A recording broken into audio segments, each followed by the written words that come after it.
We did it. 25,000. How? Thanks to you. Come on in, everybody. It's a party. We're going to party today. And as I'm saying that, I'm like, why don't I have a beer? Guess what? We're doing water today. We're going to keep it healthy. It's Monday. We can't be hungover on a Tuesday. Or can we? I guess we can. We can do whatever you want. Come on in, everybody. Thank you so much. Monday, September 12th, 11:01 a.m. Central, 9 a.m. Pacific, 12 Eastern. Those are all the time zones I know. Where are you from? Drop it in the comments for me. Let me know where you're from. Country, state, street address, house number, apartment number. What room are you? I'm just kidding. I'm just joking now. Come on in, everybody. Thank you so much for joining me today. This is a celebration for you. You're the ones. You are the reason why we're where we are today. And it's humbling every single time when I wake up and I'm thinking about what am I going to put together today? What am I going to make for our awesome community? And I'm always reminded that the only reason why I'm able to do what I'm doing right now is because of you. So thank you so much. Thank you so much. If you want to be brave enough and you feel like you want to show your face to the internet, I have a link at the copy to the top of the comment section where you can come on and ask a question live. This is a free-for-all today. I have no idea what we're going to talk about. There's some stuff going on in the Tesla world, that will obviously hit and whatnot. But this is more geared towards you. So whatever you want to talk about, we're going to talk about. So questions you have in the comments, throw them down. If you have any thoughts, throw them down. I'll get to as many of them as humanly possible. And yeah, thank you all so much for joining us. Who do we got? We got Northern Ireland. We got Atlanta, Maryland, Florida, UK, 5 p.m. Thank you so much for the time zone there. Appreciate that. Chattanooga, Tennessee, Portland, Oregon, Wales. Look at this. Arizona. We've got a fair number of U.S. folks. We've got some internationals. Thank you so much for joining us today. What's been interesting to watch in the... thank you, DRK. DRK, one of our mods. Thank you so much for the work you've been doing, DRK. I really appreciate you so much. Format for the question is question, then post your question. Yes. A lot of questions. That helps me when I'm navigating through the comments section. I can pick out the questions that you want me to answer much easier. So I would really, really appreciate that. We have people from Ireland. My wife and I's, I think, favorite place, FYI. We've been talking about Ireland a lot. Switzerland, Austin, Texas, Germany, Sweden, Munich. Look at that. We already got a guest in today. We got Paul. What's up, Paul? Hi, how's it going? Good, man. How you doing? I'm doing well. Congratulations, man. Thank you, man. I really appreciate that. What's up? Not much. I was just curious, what really inspired you to do this channel? Oh, man, that's a great question, dude. So after I left Tesla in September of last year, my thought process, the reason why I left was, okay, I have a pool. I have a pool that's calling me to do something else, and I don't know what that is, but I knew that it was my time to sort of start my next chapter. And then I started thinking back to my time. I had been invested in Tesla since 2012. So I've been really part of this journey, this company for a long time, not just as an employee, but as an investor as well. But then having worked at the company, I thought that gave me a lot of unique sort of like insights into how the company operates. And then I saw a video by, I don't know if you know Joe Justice, but he's sort of part of the Tesla universe, and he was there for I'm not familiar, actually. That's surprising. Yeah, so he's a guy that was there for a little bit, and he was kind of sharing his experience at the company. I'm like, you know what? That's sort of inspired me to say, okay, so it seems like this is helpful for the community. So I'm going to tell my story. I'm going to go out there and tell my story since I've been at the company for so long. And before I knew it, this thing took traction. Stephen Mark Ryan picked it up. I don't know if you're familiar with him, but he did a reaction to it. Yeah. And so it became this sort of life of its own. And I had a lot of people tell me more. I want to know more. And so I started, putting together more and more videos. And then as I was doing them, I'm like, man, this is really fun. This is like a super fun thing to do. And one of my mantras when I sort of started the next sort of chapter of my life is, I'm going to do what feels fun, And this is why I'm doing it. So, but yeah, that's why I'm here. Well, dude. That's really great, man. I just want to say I find your commentary to be very insightful, and honestly, your interview style is above above par. It's just really amazing how you're Thank you, able man. to get really smart people in the room together, so to speak, and kind of get out of their way, but also prod them along. And I just think that you're doing a really great job, and congratulations on all your success.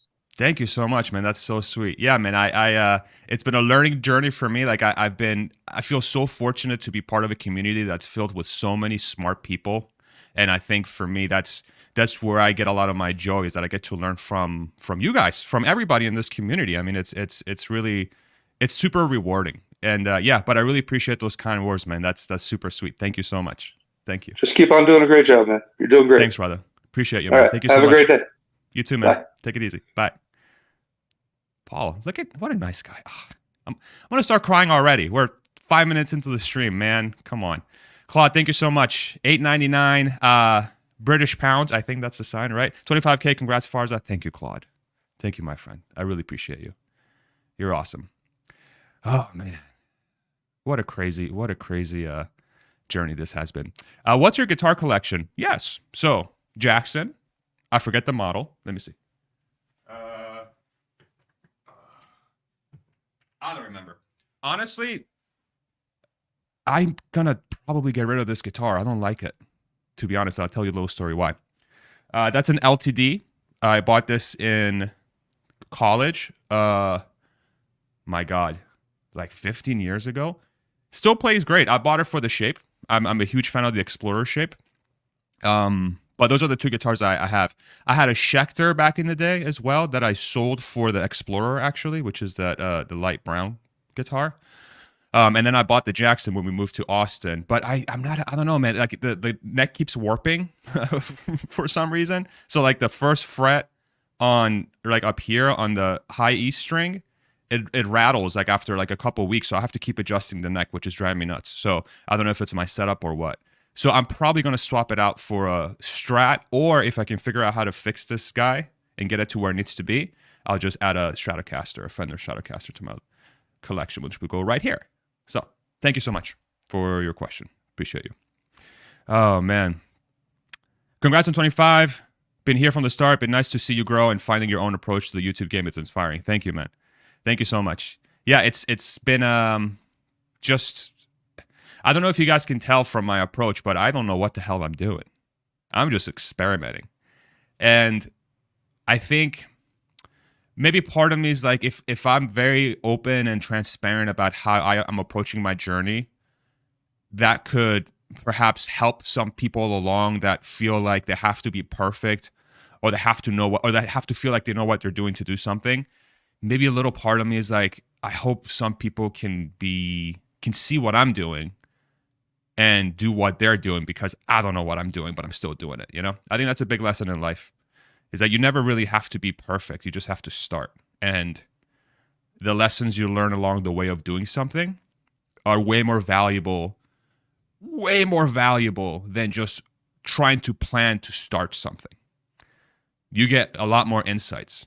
Even the insight of, hey, I don't like doing this thing, is way more valuable than spending time planning to do something, because that's potentially time wasted on something that you probably won't like doing. Right? So, but I appreciate that, man. Thank you so much. So many good comments. You guys are crazy. Farza has such a great personality and ease of conversation. He makes everybody look comfortable, or everybody comfortable and positive, both his guests and audience. Thank you. That's definitely one of my priorities. It's to really try to make just a really comfortable vibe. And I don't know if you guys saw my Twitter post not too long ago, but I'm actually going to be shifting to in-person podcasts as well. I'm going to be doing both remote and in-person. I think being in Austin, Yashu actually from Hit That Bit, if you haven't followed his channel, Hit That Bit, go follow him right now. He's great. I was talking to Yashu offline a little bit, and he sort of was kind of pushing me to like, hey, you should do the in-person stuff. You're in Austin. Like, you can really bring a different dimension to this thing. And I'm like, man, you're right. You're right. And that sort of inspired me. And then I'm like 25K subscribers. So clearly I have some people that like to listen to what I'm saying. So I really appreciate that.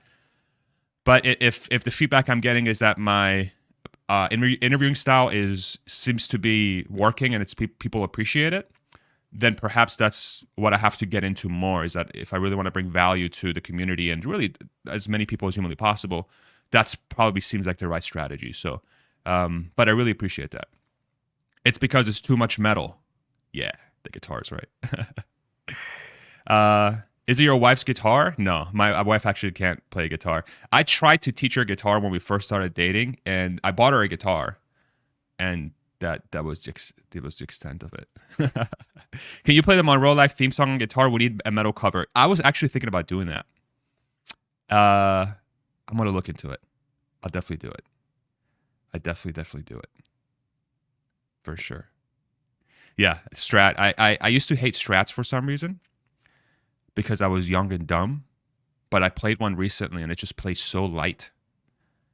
It plays so light, you know? What I mean by that is that it's a very easy playing guitar, very, very easy playing guitar. And for the style of music that I play, if I can play a little bit easier, like faster, that helps me get the riffs out that I need. If it feels chunky and heavy, like it has to be a balance, you know? I used to like prioritize sound, but now I'm prioritizing sort of speed. And I think Strats would do good for me from that perspective. Who is your favorite guitarist? James Hetfield. James Hetfield from Metallica, for sure.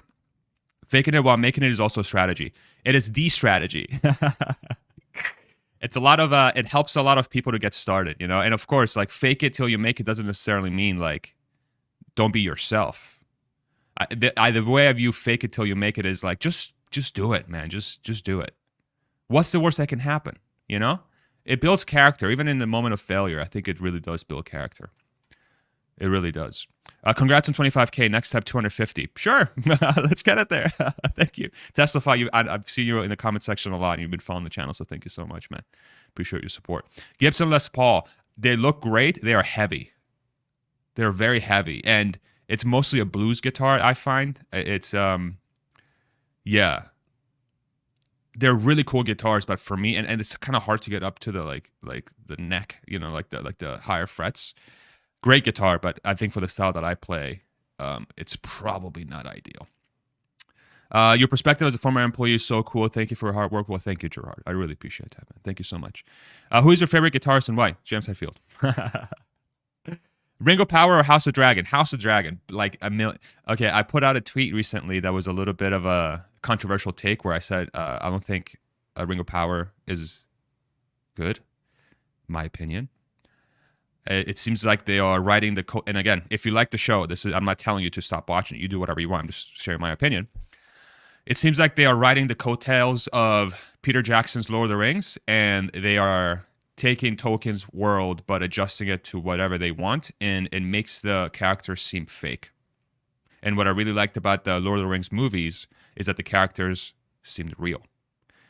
I don't know. It just feels off to me.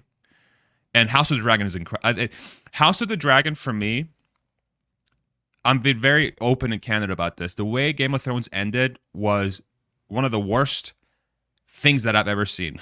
Sorry. And I know it takes a lot of work to get these shows up and running and making them great. And I'm sorry if I'm disparaging a lot of hard work that went into the show. But I was somebody that read the books well before the show came out. And the way the show started was such a beautifully well done homage to the books, but the way they ended it, it was clear that the writers were trying to move on to the next thing, and I thought that was disrespectful to the fan base, my opinion.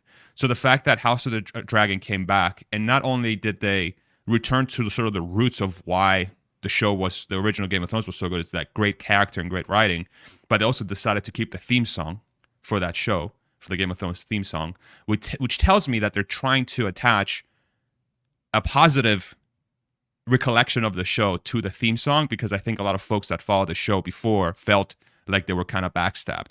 So that tells me that HBO recognizes that that show didn't end the way it should have, and House of the Dragon is trying to right the wrongs. So I'm really enjoying House of the Dragon a lot. Ring of Power, I just can't get into it.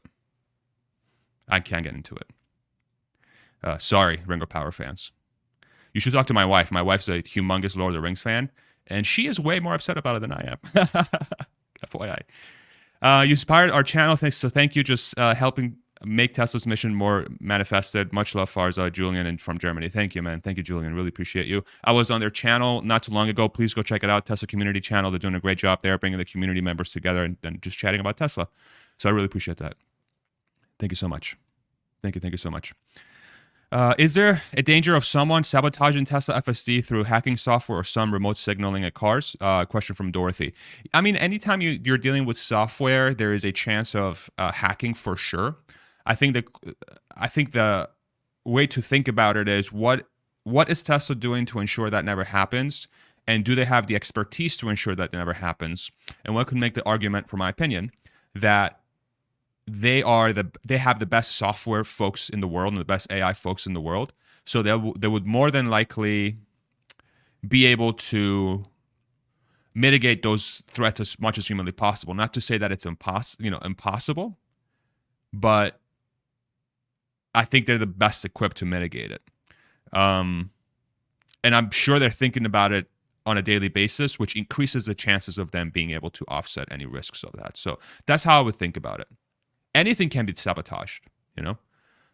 It's really the question becomes is how seriously is that company taking, is the sabotage risk being high? And I like to think that Tesla takes that extremely seriously because safety has been their priority for a lot of their products, really all of them. Yeah. Are you an above average risk taker? I would say so. I would say that I take a lot of risks for sure. Going all in Tesla back in 2012, 2013, when I had a net worth of negative 100,000 was, I would say, a risk that many would tell me that I was a complete moron for. But it worked out. Calculated. I try to be very calculated with my risks. If there's outsized gain, that's what I prioritize. Yeah. What was the longest conversation you did? Congrats. Love the channel. Thank you so much. I think it was 2 hours and 40 minutes. I forget who it was. I've had a lot of people on my channel, but there were a fair number of them that were above that time frame. Definitely above 2 hours. I think 250 something. It may have been with Nick Gibbs, actually, Nicholas Gibbs. I forget. There's a lot. I actually get a lot of flack. They're like, stop making such long videos, you know? Is my voice desynced with the video here, guys? So when I talk, is my mouth talking with my voice, or is it a little bit off? If it's a little bit off, let me know, because I think I can adjust it. I don't know why it's doing that, but do let me know. Congratulations on 25,000 subscribers. What a feat. Thank you so much for the Elon Musk. What do you love about Tesla? Thank you. Appreciate that, Elon Musk zone. I love that they are driving change, positive change in the world through very easy to understand mission statements, which allows the maximum amount of people to gather around those missions. I think that's a very different approach to running a business and creating value for the world. And I hope he gets copied like crazy in the future. That's one of my favorite things about it, for sure. I'm gonna speed up a little bit later on to comments. I know there's been a lot of them coming on, so I do apologize if I skip some of your comments, but I definitely want to get to as many of them as I can. Buck, thank you so much, Buck, longtime follower of the channel. Thank you. Discord member, Patreon member. Thank you, man. $20. Really appreciate you. Wanted to send 25 minus 1 for every 1,000 subscribers, but YouTube doesn't have that option apparently. They do have a $50 though. They're just saying, congrats, man. Add this to the adult beverage social fund. You got it. Every time someone donates, I just use it to just pamper somebody. Just FYI. So I really appreciate you guys. Thank you so much. Thank you so much. From the 25,000K, how many of them are bots? Probably all of them. Just kidding. You're all here. You're all real people. I think Elon said a while ago, whenever Starlink goes public, that Tesla shareholders would get preference. If this is accurate, how would you envision that being orchestrated? Yeah, I have no idea how they would pull that off. I don't know. That's a great question. And I think they're getting close to being able to take Starlink public soon, I would think. But I don't know how Tesla would. I mean, I'm assuming if you have a record of being having Tesla stock, maybe they go down a pecking order of most shares to least shares, but I don't know if that's even legal. I have no idea. That's not my expertise. If anybody knows in the comment section, definitely drop it for us. But looks like we're in sync, so thank you very much for verifying that for me, y'all. I appreciate you. Just to remind everybody, if you do want to come on and just ask a question live, I've posted a link to the top of the comment section. Feel free to do so. I just ask that you have your camera on and decent audio and internet. That's it. And then we'll have a live question from you. Haha. What do you expect of AI Day? Excited? I am excited. The bot's going to be a big showcase, but I feel like they may show robotaxi as well. And the reason why I say that is because the last time Tesla has unveiled a product that you can reserve was back in Cybertruck days, November 2019. So it's almost 3 years ago. Tesla's due for a product that people can reserve. So, and actually Nicholas Gibbs from Investing Against the Grain talked about this as well. But I could be wrong. Who knows? But it's going to be a lot of focus on robotaxi for sure. Or sorry, the bot. It's going to be a huge focus. There will be something surprising, though. I think there'll be something that gets unveiled that's going to surprise people. And my bet is robotaxi. We shall see. Congrats on 25K. Thank you, Sergey. When Elon mentions 10 billion miles before FSD regulatory approval, do you think he means engaged FSD miles or running a shadow mode on the whole fleet also counts? I think he means engaged. I think that's because that might allow them to gain the most amount of data because the driver is hands off at that point, which allows the car to behave in a certain manner, right? So there would have to be engaged FSD miles. And I don't know if that's going to take, I don't know how much longer that's going to take, but they're going to get there faster than anybody else because they have an entire fleet that uses it. So, did you went all in Tesla after conviction about company culture or Elon Musk? Yeah, I mean, I've been really, so I was all in 2012, 2013, closer to 2013. I was all in at that point, and I didn't really have any assets. I had a bunch of, just cash and whatever I was earning from. And when I say a bunch, I mean like maybe 10 grand, 20 grand. I was a broke college student, y'all, okay? And I just had just graduated a couple of years ago, and I'm trying to freaking save some money. So, but every single penny that I had in savings, I threw into Tesla. And at that point, it wasn't much. Now it's more, my wife and I have real estate, which is closer to half of our, call it net worth. And then the rest of the liquid net worth, including IRAs and everything else, is in Tesla. So just because, I see it as having the most upside from the perspective of being invested in some sort of asset where you can, be relatively liquid if need be. And yeah, that's how I approach it. Hopefully it doesn't blow up in my face. What are you looking for on AI Day? First time follower. Thanks, CP. Yeah, I think I just mentioned it a little bit ago. The bot's going to be fun. Robotaxi might be unveiled, and I'm curious to see if that appears or not. Oh man. Any vibes on Cybertruck features? I think what's cool about the Cybertruck is that it's going to be this mixture of an off-road vehicle and a sort of work truck as well. Those two things are usually in two different markets.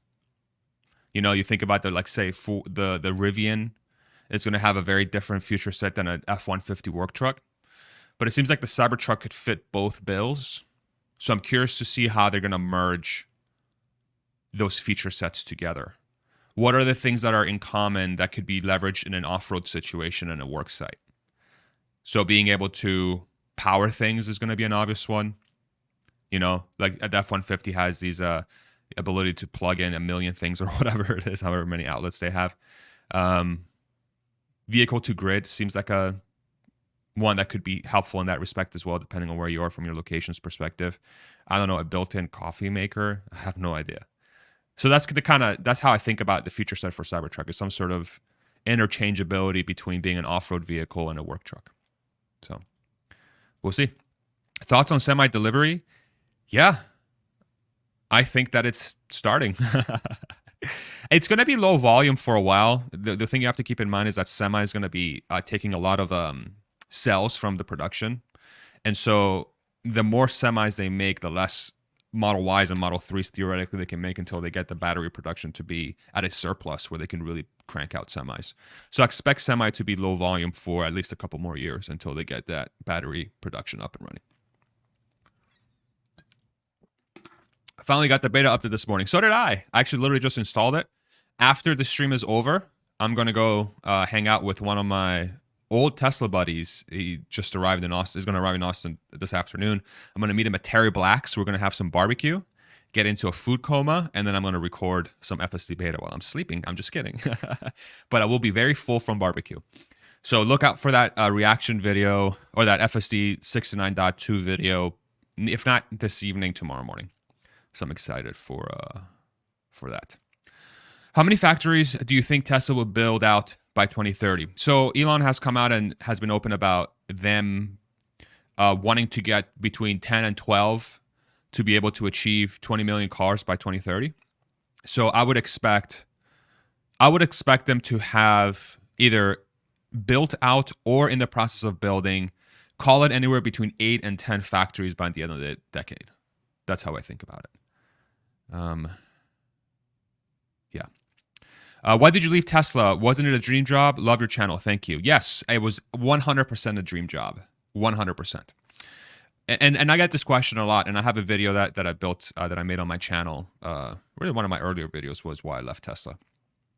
It was a combination of reaching a certain level of financial security that my wife and I have been working towards for a really long time. And seeing the next generation of talent coming up at Tesla that we were mentoring that was really starting to hit their stride. And the fact that my wife and I wanted to travel, we don't have kids yet.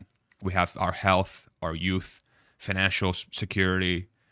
And I just felt like I made a lot of impact at Tesla. Like we did a lot of great things. We really did. I'm about to sneeze. Hold on. Excuse me. We did a lot of really great things, and it just felt like time. I think sometimes when you're at a company, you can just feel when it's time, And I mean, maybe a little bit of it was burnout, to be honest, because it is a challenging workplace. But like 80 to 90% of the reason why was because I just felt like there was a bigger pool pulling me away from that role than Tesla. And what I noticed after I left was that I was really identifying myself a little too much as a Tesla employee because I was so invested into the company.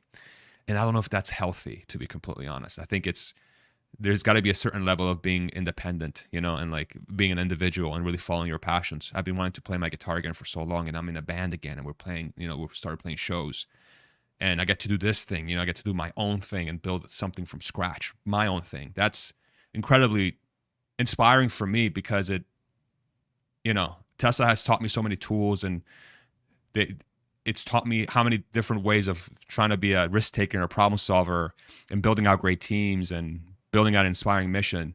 I just felt like it was time for me to follow that journey for myself. And I couldn't be more thankful for everyone at Tesla and that company and the leadership that they've built out there that really allowed people to maximize their true potential.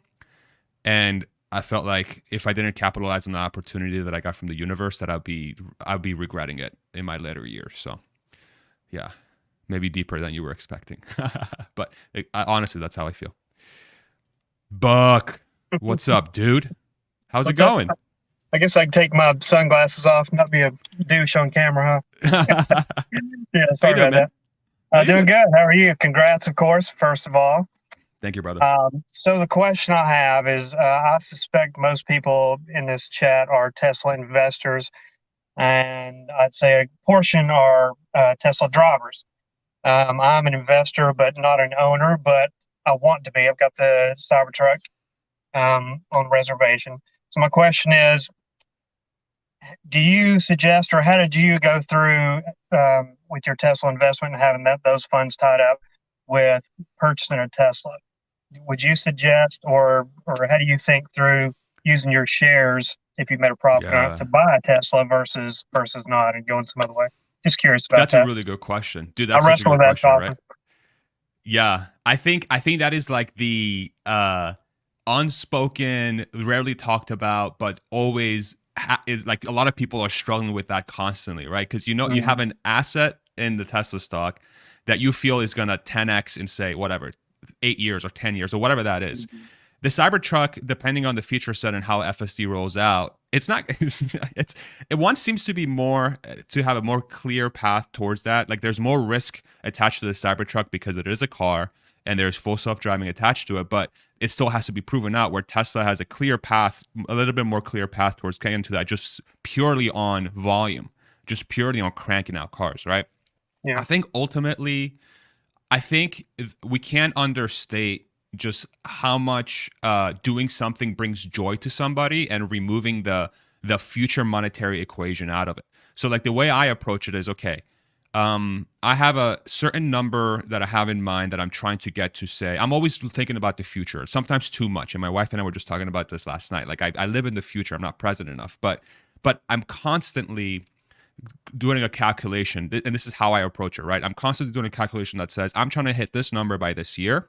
What is the likelihood that me selling X number of shares to purchase something I want or go on a trip or whatever is going to impact that ability? And if that means that I have to maybe create an additional source of income, then my head goes to, okay, am I willing to make that sacrifice to hit that goal? And so I'm constantly thinking about it within that perspective.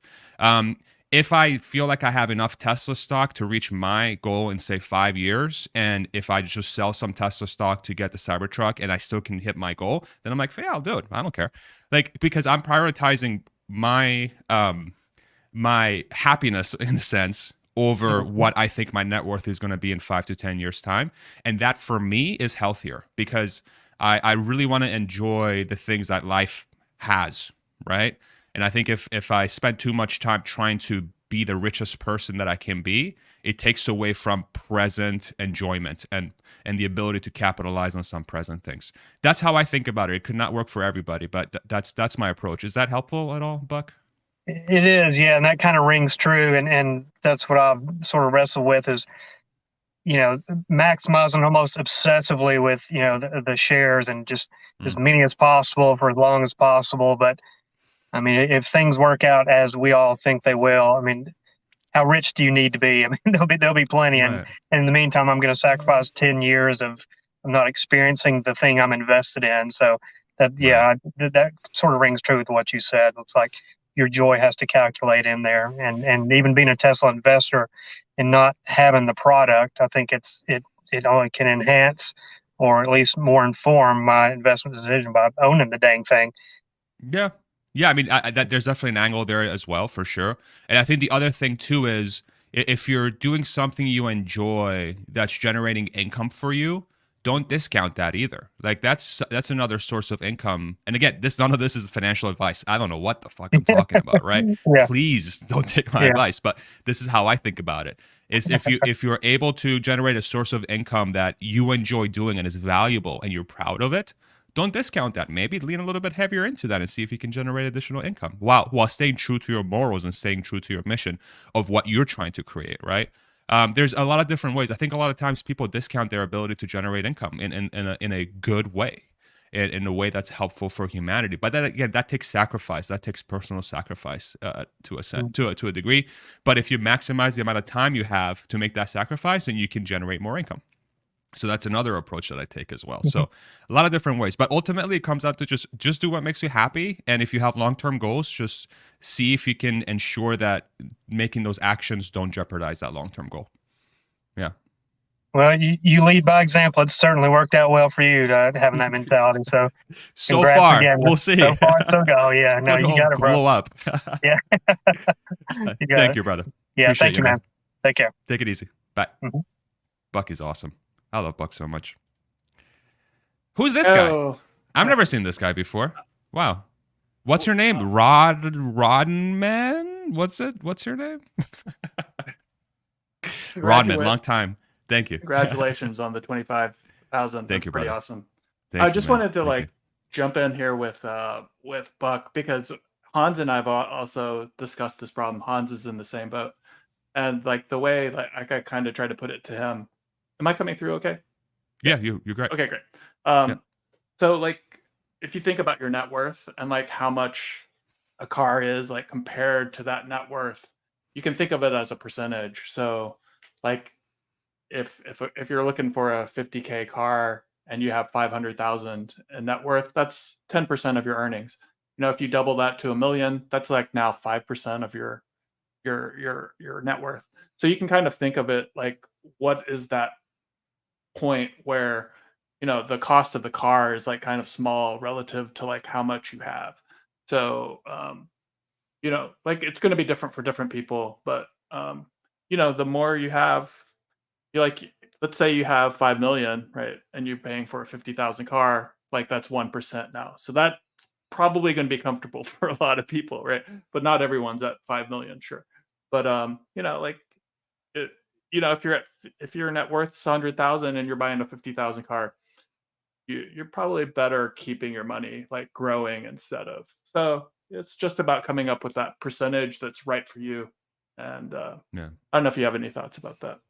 Yeah, no, I think that's a great idea, but that also assumes that you're not taking advantage of any potential leverage that you like taking out a loan or something, right? If you have a source of Right. income and you're able to retain, like, and again, none of this is financial advice, but Right. if you have 100,000 in Tesla stock, right, $100,000, and you want to buy the Cybertruck for, I don't know, 60, but you have a job that generates a decent amount of income that allows you to take out a loan to finance a vehicle Right. that you might believe is going to not really depreciate in value, Yeah. and you get to keep your Tesla stock and you get to have what you want. As long as you can generate a source of income that secures your future and you feel confident in that fact, then it becomes your decision to want to do that, right? And Right. it depending on your risk tolerance level, then you can decide to do that or not. So if I'm me, I would usually take the risk because I prioritize.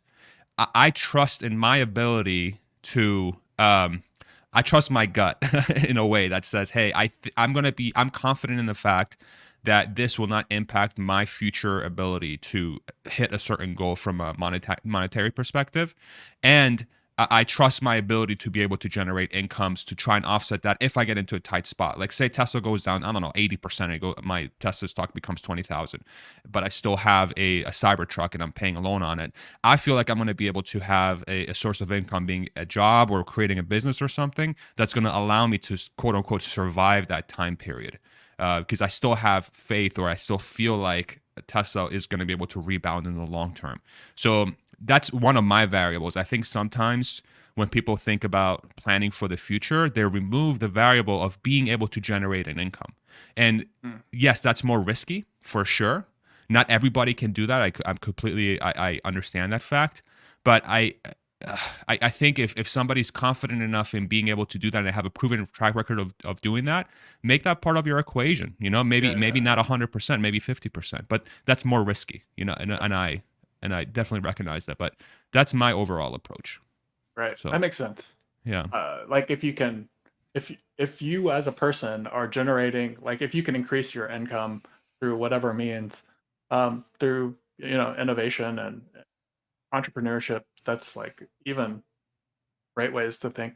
And just going back to like financing versus purchasing all out, like we're comfortable, we can buy the car, but we actually just finance our cars, and we could afford like a Model X or whatever, but we stick to the Model Y and everything. So it's yeah. it's all about what choices you make and like and good. Hey, Nicholas. Hey, how's it going, guys? I saw your chat like after I brought you in. I'm like, It's shit. all good. It's all good. Yeah. What's up, Nick? Not much. Can you guys hear me okay? Oh yeah. Yes, sir. Loud and Awesome. clear. Congrats, Impromptu brother. podcast. Let's go. Thank you. Yeah, I had to. Thank I you, was man. about to go eat some lentils. I'm like, well, hold on. I got to hop on here. Sorry, Rodman. How's it going? Continue with your thought Yeah, there. keep going, Rodman. No, I was pretty much at the end. Like, I think if you can like do financing, like, and the cost of the financing, I think for Tesla is around like 5 to 6%.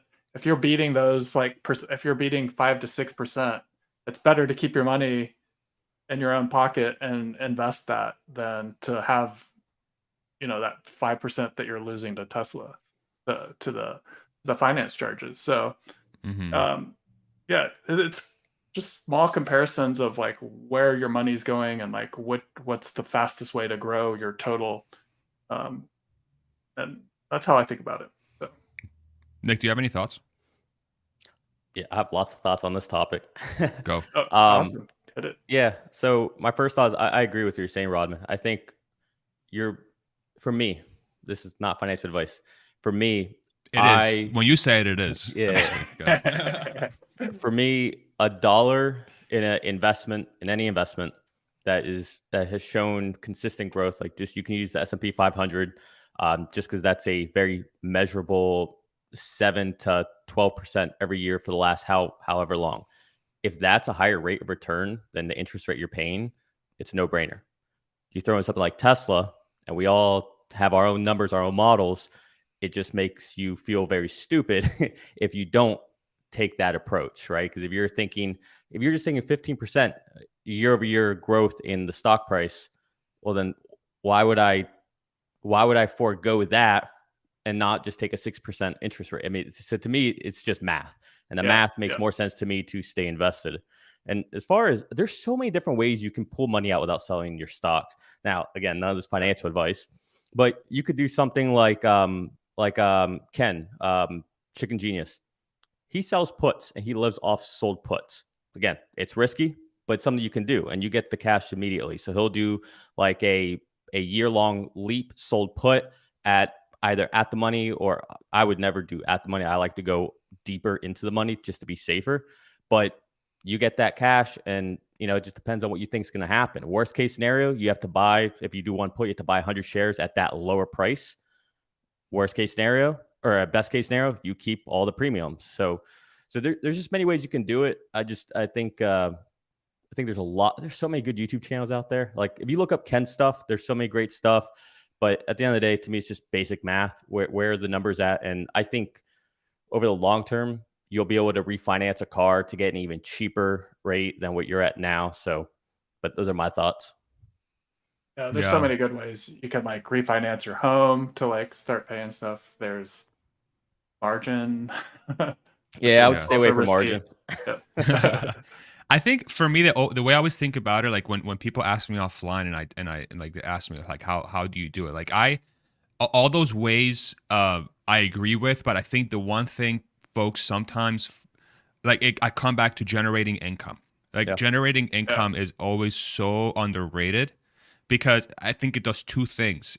Not only do you earn more money, but you just get exposed to different things in your life as well that open up doors that you never knew existed, that can allow you to have, like, if you make so much money that taking out loans is a non-issue, like that just solves the problem for you altogether, instead of like trying to like figure out the best ways to leverage your money. That's how I've always thought about that approach, is like, if I can get to a point where I can just generate income so that I can worry as little as possible about carrying debt or carrying margin, even if it's at a very low interest rate, then that puts me in a better position to capitalize on certain opportunities that will either make me happy or I'm trying to plan for the future. But I think those two things together, the things you guys are talking about, and having a good income, I think is like the most powerful thing in the world, because like everything opens up to you. Everything opens up. One or the other is cool, like it's great, but then when you combine those two things together, it's like all bets are off. All bets are off. It's interesting. Yeah, go ahead. Can I just to run with that idea? I mean, so when I was really young, I was I remember like it was yesterday. I was at a Barnes & Noble with my best friend, and I was studying for a AP history exam. And this guy out of nowhere just heard me and my best friend talk. I had just gotten into investing in the stock market. My stepdad had got me into it. I was like ninth grade. And he stopped and he handed us a book. And it was the book Rich Dad Poor Dad. He said, read this book. It changed my life. It'll change your life. Ironically enough, I went to the same college Robert Kiyosaki did. But in that book, he says exactly what Farzad is saying. If I wanted to buy this new car, or if I wanted to buy that new toy, well, I had to find a way to generate the income for that. I couldn't sell assets. I had to find a way to generate income. And in 2022, it is so easy. If you have a spare bedroom, Airbnb it for a couple of days, boom, you're done. If you're getting your Tesla, Turo it for 2-3 days, boom, you're done. There's just so many easy ways you can do it these days that you didn't even have back then. That it's almost silly to make your first approach selling any assets at this point. Yeah.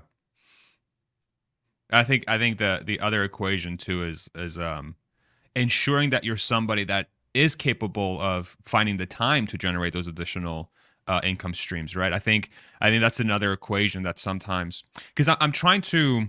I think sometimes the one thing that I get myself into is that I assume everybody has the time to do these things. That's not always the case. I think most of I keep going back to half of the country is living paycheck to paycheck, right? And then the next 30% has a little bit more time, but they have families. They don't have the time to invest in a separate income stream. And if they do, they might be at like 110%. And then you have a host of mental health issues, and your body breaks down. So all of these things have to be done within the context of having the time to be able to do it. So maybe that that becomes like the ultimate root cause is how do you open up the time so you can do these things? How do you ensure that you're in a place where you can capitalize on all these things? Because they're available. They're available for really anybody to leverage, but do you actually have the time to even know they exist? It's I struggle with that thought a lot. And because I can sit here and tell people, well, just generate more income. It's like, cool. I have 3 kids. I have a job that I have to go to. I come home and I have these different dynamics. I have literally 1 hour of my time that I can spend a day trying to decompress from the craziness. That person doesn't have the time to generate an additional income, unfortunately. So how do we solve for that? I think about that a lot. I think what the last 15 to 20 years has really kind of opened up my eyes to is the amount of possibilities for individual entrepreneurship. And sometimes that's just like the hustle jobs where you're doing the DoorDashes, the Ubers. But like it's going from there, starting there and like figuring out like how can I monetize myself? Is that YouTube? Is that running these gigs, or is that like me starting my own business or working up to that point? And I think one of the big things for people is like,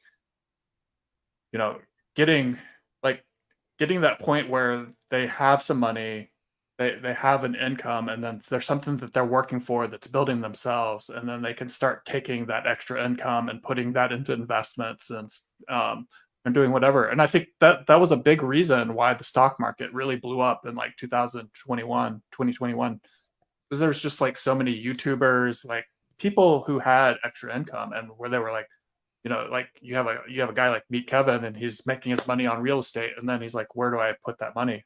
Well, it went into the stock market, right?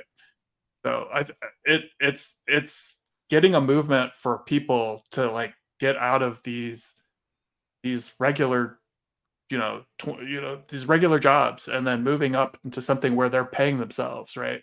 And like, if we can get more people moving up into those these new kinds of jobs that are just opening up because of the internet, because of YouTube, because of TikTok and everything, right? We can make people more free from and let HustleBot take over all those jobs. Right? So I don't know if you guys have thoughts about that. Any thoughts? I think so.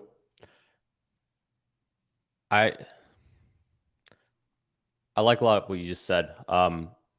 What I've found, so for those of you who don't know, my background is mechanical electrical engineering, and then I transitioned into the software world. Plug your channel, bro. Investing against the grain. Check it out. We talk Tesla investing, and we, when it makes sense, I talk engineering stuff.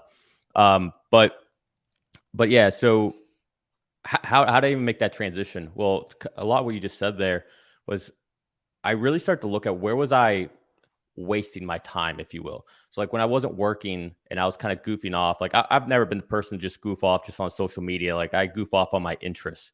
And so those interests, I've learned to try to take those and make those my job, or make those interests my side hustle or whatever. So if you don't even know where to look at where you spend your time when you're not actually working or being productive.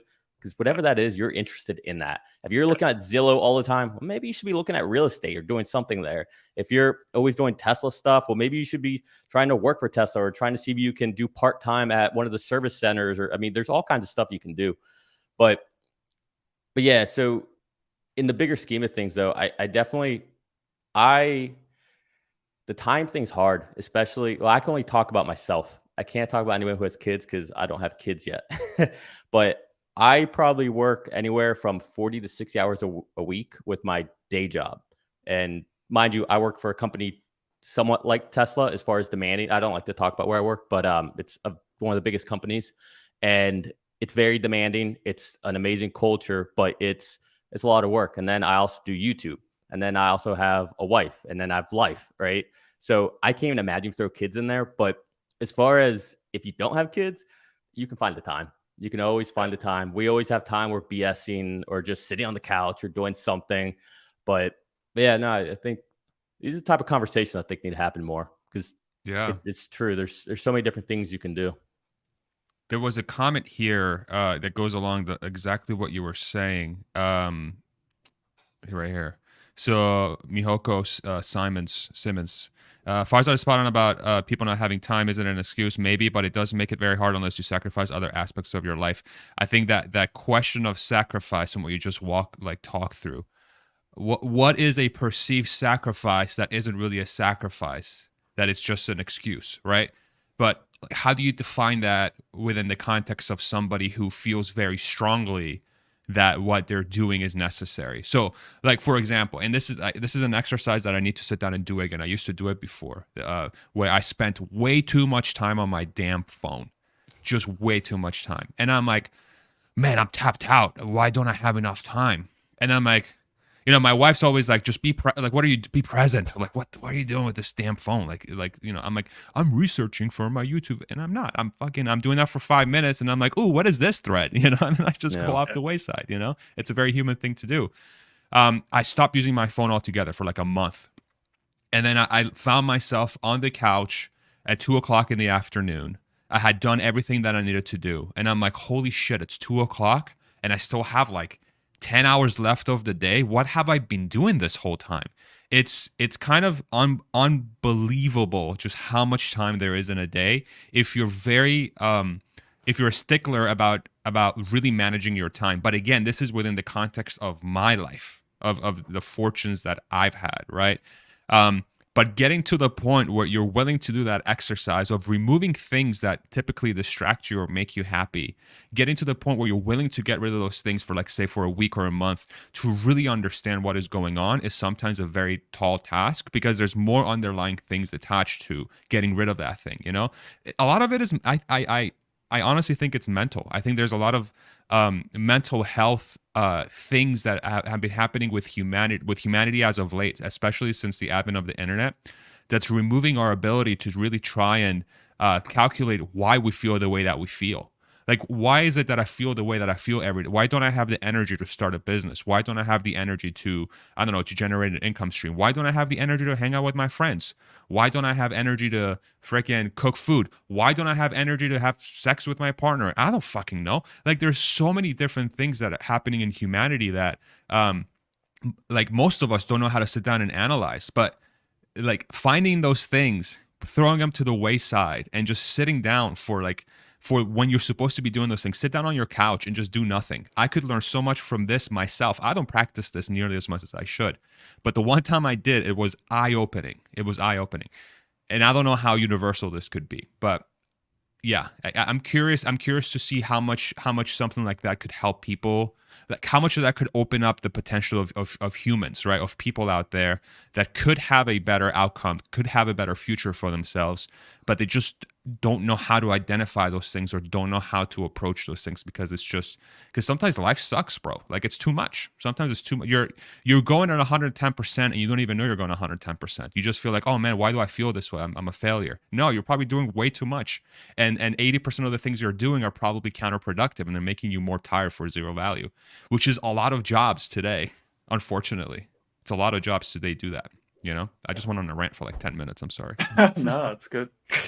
To jump on that real quick. So I love what you just said there, but I do think that a lot of times we say that we just have too much going on without using our own internal feedback loop and iterating ourselves and questioning, am I doing things the right way?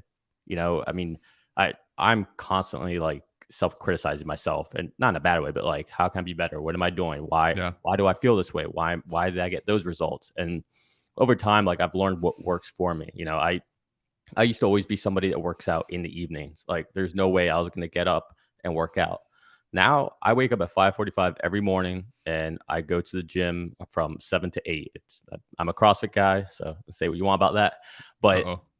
I get in there, we do a hard workout, we get out. But every day I wake up at 5:45, take my time to wake up. I'll look through any emails, look at what my schedule is for the day, you know, get my mind in the right spot, come back from the gym, hop in the shower, and I'm already on the computer before anybody. I've already gotten my mindset where it should be. I've already worked out. So I'm up in, you know, 5th, 6th gear already. Funny pun to use when we talk about Tesla so much. But, you know, figuring out what works for you. You know, I go to bed earlier now because I used to find out, oh man, I'm so tired. Well, why am I so tired? Well, because I waste so many hours at night just watching TV about pointless stuff, you know? And so what can I do to help iterate that? And it wasn't even just not watching TV, it's just get in bed earlier. Just get your body in bed. You know, I do stuff. You talk about work. So with the phone, right? With the iPhone, at first I tried to track like how many hours I would be doing different things, social media, whatever. And my initial thought, this thing sucks. It's not accurate. That was my initial thought, right? It's like, wow. how narcissistic is that? That I'm right, it's wrong. But it didn't help me, right? What I found that helped me is when I work, like it's like when I get out of the shower, I get back down here to the office, I put my phone on focus mode. I don't turn it off. My phone's on focus mode. My computer's on focus. I don't take it off focus until around noontime. And that's where I get my most productive work done. And so by noon, I've already worked out. I'm already ahead of everybody. I'm in that top gear. I've done 4 solid productive hours of work. And, you know, it really sets your day off. And it's kind of like that 2 p.m. you're talking about, Farzad. You know, by 2 p.m., like, all right, I've done everything. You know, that those last few hours, like it's more so like, do I need notes here? Do I need to tighten that up? What am I going to do for tomorrow? Let me set my agenda for tomorrow, my list. You know, it's so I highly recommend it. Everybody, instead of saying I don't have the time or whatever, take a second to just iterate on yourself, because that you'll get so much out of that. That's awesome. Really inspiring. Yeah. And just the fact that you're changing up, like you're putting yourself in almost an uncomfortable situation of like, I'm just going to change my life up. Just fuck it. I'm going to do it for a week. There's so many lessons gained from that too, because you get exposed to the things that make you uncomfortable, and all those things that are uncomfortable, I think, are the places where you can learn the most. You know, that's where all the lessons are. The reason why you're uncomfortable is because you don't know what you're doing in those situations, right? So, fascinating stuff. We're having like a life podcast right now. Yeah. I have to second the box gym, like whatever gym you need, if it's at home, if it's CrossFit or whatever, like that morning workout, and then like going to work or whatever, like starting your day with a workout is like, I fell out of it, but like when I was doing that, it feels so good. Yeah, the productivity is amazing. And the reason I started doing that, honestly, was, and I'll tell you a little hack on what actually made me be able to get up that early. Well, I'll start with that. It used to be, oh no, I got to get up to go to the gym. And that is so unmotivational. You know, maybe you can be motivated by that for a couple of days, maybe a week, maybe a month if you're an insane person. That doesn't motivate me. What motivates me is when that alarm goes off, my thought is, ooh, I want that cup of coffee. And that's all I'm thinking about. Just get that cup of coffee. And by the time you go and you get that you're not thinking about the gym. Like that's too much of a big thing to get up for. But that cup of coffee, it's like, oh, I'm just going to go downstairs in my boxers, get my cup of coffee. You know, like that's all that I'm aspiring for.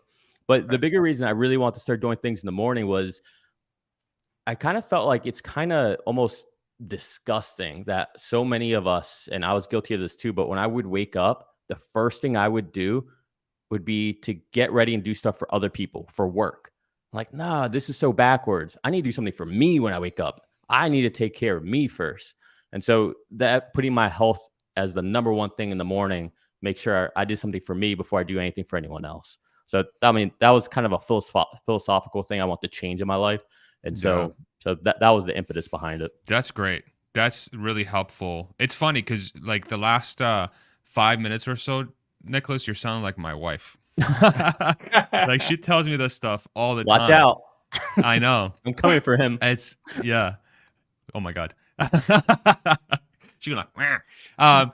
it's very it helps to hear other people have that same perspective. It's not like, and it's not like I don't follow her advice. It's like I try my best to follow the advice. It's just I fall off the wagon with that stuff. I think my brain is just, I don't know, like ever since I have time on my hands, or perceived time on my hands, because I literally I wake up and I decide what I want to do every day. I'm mismanaging the shit out of it for sure. And so having her is extremely helpful. Having both of you sort of walk me through your thought process is extremely helpful. And I appreciate you going in depth there, Nicholas, because that helps me. Again, that's another person that's coming down and saying, and there's all these books that I read. I don't know if you guys ever read Atomic Habits, but some of the things that you're talking about is like part of that, like make it easy, make it repeatable kind of thing. It's like cup of coffee. Like, okay, that's easy. That's an easy thing to do. And it gets you the fuck out of bed. And it's something you enjoy to do, right? You enjoy drinking coffee, so it gets you out of bed for a reason. Yeah, it's eye-opening. And I think I can see myself embarking on a journey of maximizing my potential. I think that's really the thing that's becoming obvious for me, is that since I left Tesla, like I don't think I've maximized my potential. I think I've been having a lot of fun with what I'm doing with my life, but I've been mismanaging a lot of my time. I'm spending time on things that I really shouldn't, if I'm really trying to achieve my long-term goals and to develop the relationships that I want to develop. You know, not that there's nothing falling apart, everything's great, but it's just, it could be so much better. But I have to focus on myself to do that. I have to focus on myself to get myself to the next level. So thank you guys. This is very helpful. Cool. I appreciate you That guys. was awesome. Yeah, I want to get to some comments in the comment section, so I'm going to kick you both out. Is that okay? Okay. See you later, brother. But thank you guys very much. bud. Seriously, appreciate you both. Thank you guys, man. Yep. Thank Cheers. you. Congrats. Appreciate you guys. Bye. Thank you so much. Wow. Life advice with Farzad Misbahi, Rodman, and Nicholas. There you go. I hope that was helpful. That was helpful for me. That was really helpful for me. Farzad more like a morning beach runner. I saw Gary in here. Gary is awesome. Joining CrossFit tomorrow. I really need to spend time on I need to do like stretching or something. I've been noticing my lower back starting to get pretty stiff lately here, and it might be because I'm standing at this desk for 6 to 8 hours a day potentially. So yeah. Let's get to some questions. If you have any questions or you want to jump on to ask a question or two, I have the link to the top at the top of the comment section. And yeah, and if you have a comment in the comment section, I'll go through it and answer your questions as well. How was your experience with Tesla and Scrum? Yeah. So the Scrum terminology, right, is something that's been developed outside of Tesla. If you're familiar with Joe Justice, Joe's somebody that's been he's written books about this, and he's like a big proponent of that and Agile and all that stuff. These are terminologies that live in a world where they're trying to define processes that help things happen faster, right? So what was interesting about my time at Tesla is that the way we were approaching problem solving with teams of people, which is what really Scrum is focused around, my understanding, because again, I'm not a Scrum master, but the way it was explained to me is that Tesla naturally does this by bringing people together, you know, or people just bringing each other together out of necessity. That is tied very closely to how Scrum operates. So that's what was interesting about my time, is that we were doing all these things naturally because of the necessity of doing those things, and it just so happens to be processes or ways of running a business that people have been trying to teach companies how to do that Tesla just does naturally. So I don't know if that answers your question very well, but that's sort of the best way for me to define my experience with Scrum there, is that it just sort of happened. It happened on its own. I hit the gym. I know, man. I went twice last week. I've been running and walking quite a bit. And I was running, the one time I ran a 5K recently, and then I was running like 3 miles every couple of days, and my left knee started giving me problems. So I was like, okay, I gotta be careful with higher approaches. I just think I need more strength. Yeah, in my legs. Do isometric exercises while doing shows.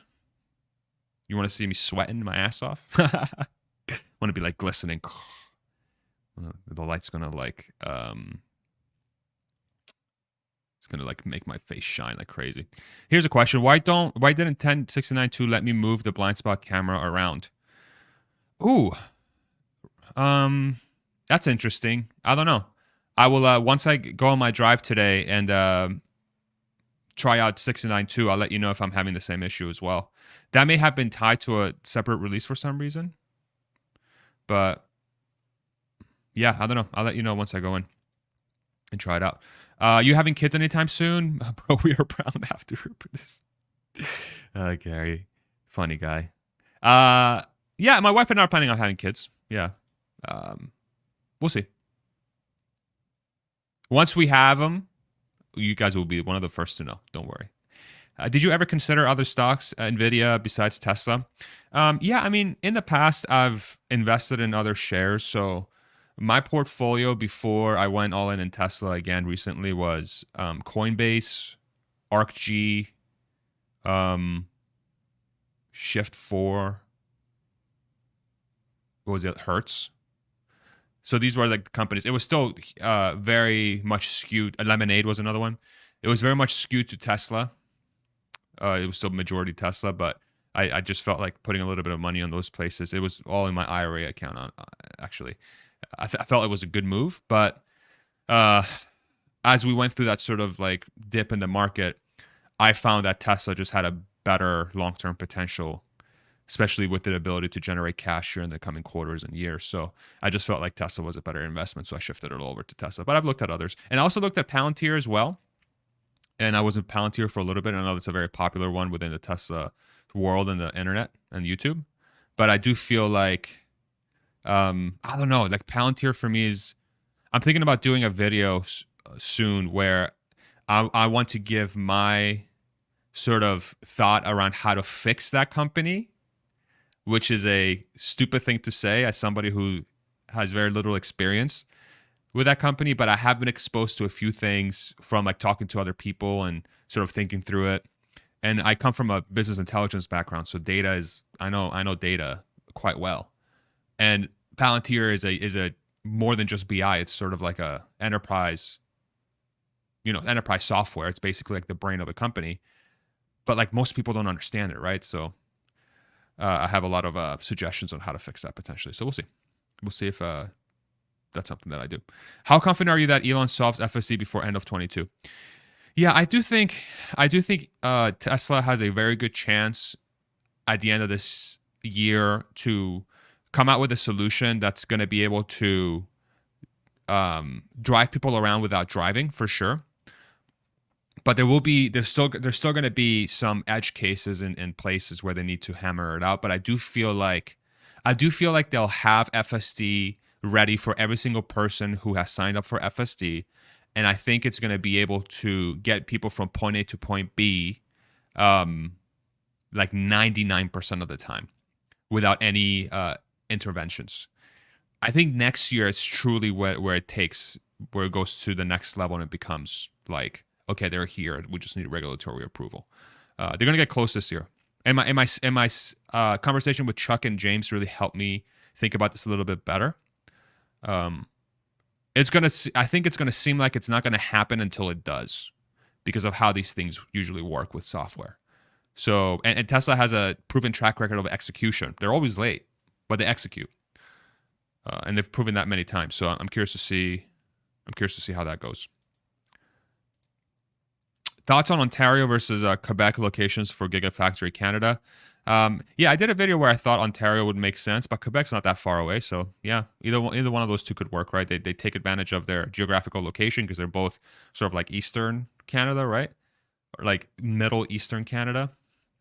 So either of them could serve. I do think Ontario could serve. What does Canada look like, y'all? Let me see. I'm not very familiar with Canadian geography. Let me pull up my my screen here. Let's see. Canada. All right, let's zoom out. We're in Austin, Texas. Quebec, yeah, it's Eastern, and then Ontario is sort of mid. Yeah, it could work. If you're around Toronto area, really the thought process here is you want your factories to be close to a city center where you can draw talent.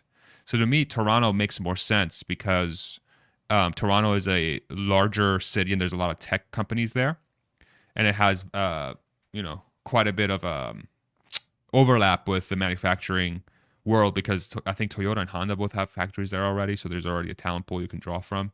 And Montreal is kind of like more, or it would have to be in either Ottawa, Montreal, or Quebec City if you're going to be in Quebec, right? So those seem to be, I don't know, just those seem a little bit farther away from a geographical perspective if you want to serve things like Detroit and sort of Chicago. Toronto's probably closer to like New York and Philly. Quebec gets you closer to New England, but yeah, I think from there's a couple of variables that I think could help Ontario a little bit more, or it could serve Tesla a little bit better when it comes to building a gigafactory. So yeah, is Tesla Energy a sleeper that no one is talking about? I think so, and I felt like about this for a little while now, but I think Tesla has to prove that it's a sleeper before it's like we can say it's a sleeper. Nobody in the Tesla community is even talking about energy being a huge part of the future of Tesla. I mean, we are, but it's like we don't see anything happening there. And again, it's tied to the battery availability. So it needs to be like one of these quarters, we need to be blown away by, holy shit, where did all this margin come from? Where did all this revenue come from? Once that happens, I think that's when energy becomes a much bigger talked about thing. But the fact that could take us by surprise, I guess by definition is a sleeper, right? So yes, it is a sleeper. That's a long way of answering your question. Question 42? No. Yes, I don't know. Congrats on 25. Thank you, Amit. Thank you, brother. Amit is doing some great things on YouTube. If you don't follow him, make sure you go check him out. He's also working on his own little company called Audia, right? If I remember correctly, Amit. He's going the entrepreneur route and trying to build a sort of like a podcast platform that's really focused on getting ideas out with the audio perspective. Hence Audia. Pretty good name. Thank you, brother. Appreciate you, Amit. What else do we got? If you have any comments, drop them in the comment section below. If you want to jump on and ask a question live, there's a link at the top of the comment section. But the only thing I ask is that you have your camera on and decent audio and internet as well, please. Thank you. Let's see. Why doesn't Tesla just build the small amount of solar panels it takes to power the country? I think it's probably because it's not that small. And they don't have the batteries. They will not have the battery capacity to store those batteries as well, right? You have to pair them with the battery portion. If you just build a bunch of solar panels without being able to store that battery overnight, you've just kind of spent a lot of cash on something that's not really bringing the value that you thought it was going to bring. So you have to be very careful how you approach that. The sleeper advantage for Quebec for the Tesla Gigafactory is if there are good French-speaking engineers Tesla can steal from France or elsewhere that they otherwise wouldn't be able to recruit. Yeah, that's true. I think the question becomes how much of the total engineering talent that is top tier is specifically French-speaking that they wouldn't be able to get unless they tap that market. Yeah. I have no idea how good the engineering talent is in France, but could be. What are your thoughts about Tesla Bot? Will they be ahead of schedule? I think there's a chance that Tesla could show something at AI Day 2 from a technology perspective, be it either software or hardware, that's going to surprise a lot of people in the manner that, they could be like, holy crap, I didn't know they were this far along this quickly. That's usually what happens with Tesla. That's the Tesla story. I didn't know they were this far ahead this quickly, if you think about everything they've ever done. I didn't know you were this far ahead this quickly. They're still late, but yeah, I'm going to reserve any more thoughts I have about Tesla Bot until I see it in person or until I see it in the AI Day 2. So hopefully it's something that we're shocked by. Dream holiday destination that you can't actually travel to. Whoa, that's a good question. Ishan, longtime supporter. Thank you very much, brother. Dream holiday destination that you can't actually travel to. I mean, I can travel anywhere. Mars, I guess. Let's just use that. Mars. Yeah, Mars. I want to go to Fiji, though. Fiji is freaking expensive. It takes a long time to get there, especially from Austin, but I want to go there. Is Tesla going to acquire Mattel because they're producing vehicles like Hot Wheels? That would be amazing.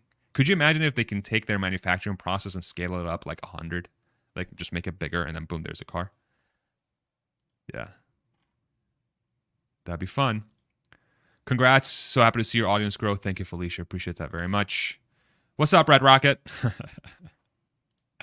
Do you have any thoughts on Optera? I'm looking forward to all of the interesting EVs that come out where volume is too low to make sense for Tesla to take advantage of. Yeah, I'm not familiar enough with the company. I do think the market for very because Optera makes, what is it, that solar car, right? Am I right about that? Yeah. This guy. Where are we at? This kind of awkward looking vehicle, to be honest. Yeah, I don't think Tesla is gonna acquire any of these things or get into this market for a long time. I think their focus is going to be strictly how do we get autonomous to become the way people move around, and how do we build vehicles and an infrastructure that's able to accommodate for that. This, to me, I think has potential in the very long term, but I don't know. This looks like a toy to me, right? This just looks like a toy that rich people can buy and enjoy. But yeah, I mean that tent thing is cool, but again, like, what's the use? There's only 2 chairs. Like, if you're trying to drive, if you're really trying to drive the adoption of vehicles and self-sustaining vehicles that are autonomous, I don't know. Seems like it's very limited in that respect, but it looks cool. Yeah, it looks really cool. Would you do an in-person podcast with a Tesla bot? Hell yeah. Actually, if I'm able to get my hands on a Tesla bot when they get released, you know damn well this thing's going to be standing somewhere. We're going to be doing a lot of fun stuff with it, right? It's going to be a character on the podcast. 100%. The comedic power of a Tesla bot on the podcast seems very large. So I don't know how I'm going to make that happen, or if I'm going to get my hands on a Tesla bot, but we'll see. How much power can you get from 70,000 panels on Giga Austin? I have no idea. Does anyone in the comments know? Let us know. What's your next mission in life? I've been thinking about this question a lot. I think the YouTube journey has sort of opened some doors for me from the perspective of trying to bring value to the world in form of conversation, and maybe I don't know, bringing insights to people about right now it's Tesla and Elon, but it seems like I'm able to be part of that. I don't know, part of the world that has conversations that help humanity in some way. So I'm trying to figure out how to make that a bigger part of the things that I work on, and that's why I mentioned this at the beginning of the interview or the live stream, that I'll be doing in-person podcasts soon as well. So I just thanks to everybody who became a Patreon and YouTube supporter and your donations and all that good stuff. Like, I took that money and I threw it into, I don't know, like $3,400 or something, and Amazon to build out this room to be able to do it in person. So thanks to y'all, I'm going to be able to do that here soon. So I'm excited for that. But I think that's going to be that. It's how can I make humanity better through conversation? We'll see. Who knows? I could fail like crazy. Who is this handsome fella? Hey. What's up, dude? How's it going? Pretty good. So my question is on, so we're talking about energy. Like, I've been going back and forth and thinking about this a little bit recently, and it just seems like they're still going to be cell constrained a lot, probably within the next couple of years, as 4680 ramps and just raw materials and stuff. And so, yeah, the question really is, how much does energy become a major factor before we reach 20 million vehicles? I mean, the nice thing is with LFP, like you do Yeah. have quite a bit of raw materials there. It depends specifically on whether or not lithium becomes a bottleneck. And we'll see Yeah. with the Texas-based lithium refining factory how much traction they can get there to solve that bottleneck. Yeah, I mean, I think the really that's one variable, right? But that you're hitting on this theme that says that when it comes to energy storage, the flexibility you can have from a material perspective is much greater than in the vehicle side. So you could take advantage of chemistries or raw materials that you typically wouldn't be able to take advantage of on a vehicle. And Jordan gets to give him limiting factor. This is something that he's talked about as well that I've heard him sort of publicly speak about.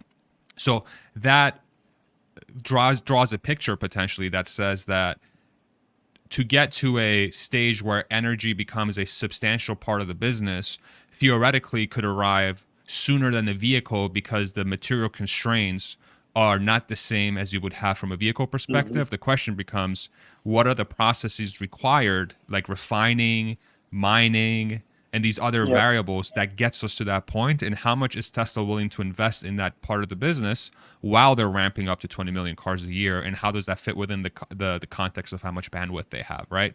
But that's where the upside surprise could come. That's where all of this that we're talking about with Tesla Energy, this is where a lot of us are like waiting for, like, dude, like it's there. Like where is it? When is it? When are you going to pull the lever to make it happen? And the fact that it hasn't happened so far, I think indicates that it's harder than we think. It's harder than we think. So, well, and definitely I know the chip supply was a major factor here over the last 2 years because they've talked about, hey, we've got, a surplus of cells right now, that chips are the bottleneck. So now, and it seems like energy is ramping significantly now that we've got the chip supply issue solved. I guess the one other thing that I was thinking about was Jordan talked about the 4680 ramp and how some of the cells were, or I think it was Jordan, maybe it was Clean or Watt, but I'm pretty sure it was Jordan talking about, they've got B and C cell, like some of the cells that are coming out of Cato Road right now they're not necessarily high enough quality when they get produced. Like they count as far as yield towards that 97% as being good cells, but they're not necessarily good enough cells to be put in automobiles. And so those B and C rated cells would definitely be cells that you could put in battery storage. And then like as they ramp Giga Austin and Giga Berlin, if they're producing, say 10% of all 4680 cell supply ends up not being able to be put in vehicles, then that's definitely something that you can allocate towards battery storage as well. Yeah, for sure, 100%. I think the other variable too is as Tesla enters the state of becoming a true manufacturing expert from the vehicle perspective, theoretically that opens up bandwidth from an expertise perspective to try and leverage what we just talked about, that available battery supply to really ramp that part of the business. Because I mean, when I was there at the company from 17 to 21, it was clear at that time that Tesla's gigantic focus was vehicle manufacturing. We didn't have the resources, and again, we just made it work, and it was great, and we had really good leadership. But you could tell that Elon and the leadership team were focused on the car. It's just the car, and then everything else will make it happen. And then we made it happen, but it's the car. Once that shift starts to happen where it becomes 90% car, everything else sort of will figure it out, to 60% car, 30% energy, 10% will figure it out. You should see like a 2-3x improvement in how they approach that problem. But then that becomes an internal decision from the leadership that says, we're not going to focus on the car as much because we know we got it to where we needed to go. Now we're going to go energy. And I'm curious to see what kind of clues we'll get. Maybe Master Plan Part 3 gives us clues into that shift in focus. Or maybe folks that are able to talk to management, like this is the kind of question I would love to ask if I was at these investor meetings, is like, hey, when does the tenor when does the tone of your approach changed from a leadership perspective that says we're not going to be 100% focused or majority focused on the car, like, because that's what drives the change. That's what drives the innovation. It's Yep. people focusing on the problem, right? Well, and that's kind of yeah. my fear a little bit as far as energy is concerned, is that while we've got these extra batteries are going to go hard into energy growth, and so we're just going to see this massive spike in energy deployments, and then we're going to hit Cybertruck and semi deliveries, and all the cells are going to disappear. And then we're going to go back to either maybe potentially even sequential declines in energy storage deployment. And so just, kind of from a modeling perspective, what do we expect in all of that? Yeah, that's a great point. If Tesla gets themselves in that pickle, that says that they're still not at the point where they can really share expertise and focus as a company. They're still too automotive focused, but they're trying to do these multiple things, And honestly, I think that Cybertruck and semi are more important than storage. And so I would understand it. But that's just kind of what don't commit too early. Looking forward. Yeah, exactly. Yeah. All right. I mean, the argument they could make is like, well, the reason why we are Tesla is because we're so flexible with our ability to create products that are in different industries, and this is just what we have. But the signal, like I wish the signal was we're getting into this thing, we're going to move forward. But again, if the demand for the Cybertruck is $1 million a year, then okay, I get it. Like, okay, why wouldn't it's going to be ridiculous. I get it. Yeah, it's going to be insane. I think the Cybertruck is going to do the same thing to the truck market that Model 3 did to the luxury SUV market. I agree. Like, people think that, 1 million F-150s is like the ceiling, and I think that's not even close. Yeah. What opened me up to that thought was when I had Cybertruck truck guy Todd from that channel, and because he's very well versed in the pickup market. The pickup market is way less brand loyal and way less form factor loyal than you would think, because most of the pickup truck buyers are a good number of them are usually were typically SUV buyers, like large vehicle buyers that switched over to a pickup truck because of the additional utility. They had the cabin, but now they have a bed in the back. But they don't give a shit if it's a GMC, a Ram, a Ford, a GM. They don't care. It's just they want something that fits their needs. And if Cybertruck comes along and it's a car that gives you that utility and it's easy to drive, Yeah, I think people are going to be surprised the number of like badass moms that just want to drive their kids around in a Cybertruck. So true. It's so true. So every time I see a pickup truck around here, it's a mom. It's a woman. I'm like, well, to talk about the usual. I mean, of course, you have usually, they're like up here if it's a dude. It's up here. They got the truck nuts in the back. I'm surprised around in East Texas, like every single Jeep Wrangler I see is driven by a woman. Yeah, it's like 90% chicks and maybe 10% guys. Yeah. It's a very. And then like, would you rather drive a Jeep Wrangler or a Cybertruck? Right. Exactly. No, that's a great point. That is the first thing I'm going to look for when Cybertrucks starts hitting the road. I want to see what are the demographics. Who's buying this damn thing? It's going to be surprising. I can't wait. Yeah. We're all we're not that far away from it anymore. It's 6 to 9 months before the first Cybertrucks start hitting the road. Hopefully. It's gonna be exciting. And I'm right here. I get to see it. I'm so excited. Yeah, you can literally count them driving down the road. Yeah, I can't wait to get. Literally, the second I get mine, I'm just gonna go. I'm gonna set up. We live in a really nice like HOA, like sort of a very community-driven neighborhood, and they have this sort of area. It's called the Green, which is like a place where a lot of people go hang out or whatever in the neighborhood. I'm gonna get with the HOA office, which is literally right down the street from me. They'll be like, "Yo, I'm on this date. I'm picking up my Cybertruck. I want to be able to host an event at the Green, and we're gonna have a tailgate, and then people can just ask questions and get to experience it. Like it's the first thing and I want to tape the whole thing. I'm gonna get everyone's reactions. Like that is literally what I want to do. Yeah. Where are you at in the queue? Oh man, so I ordered the morning after the event because I was like, it was their worst event. You know, like it was a super cool product, but Mhm. you could tell like just the vibe was weird, and him breaking the windows twice, I think, put a huge damper on his sort of the way he was going. And it's not It on was. YouTube, which tells you everything. You know, it's like, hey, like they were not proud of this event. So I'm like, fuck, like damn, this thing is weird. Like I'm not getting good vibes. And I woke up and I looked at it again. I'm like, no, okay, yeah, I want this. And I went into work, and half the warehouse was split at Tesla. They were like, this, what the hell is this? And then the other half is like, oh my God, greatest thing ever. And then over the next month or two, you start to see the tone shift to like, yo, this thing's cool. This thing's cool. So, So are you yeah, planning to upgrade to the quad motor so that you can get it as yeah, soon as possible as when they yeah. start shipping? I'm going, yeah, just the most obnoxious one I can get. Yeah. I want to race everybody at a red light with this thing. Everybody, I don't care It's who it going to is. be ridiculous. It's going to Yeah. just be crazy. Yeah, for So, sure. For sure. Thanks, cool. man. Thanks for coming on, Hans. Yeah. I appreciate you so much. Yeah, thanks Have for a all the good one. support. You too, brother. And congratulations on 25,000. That's awesome.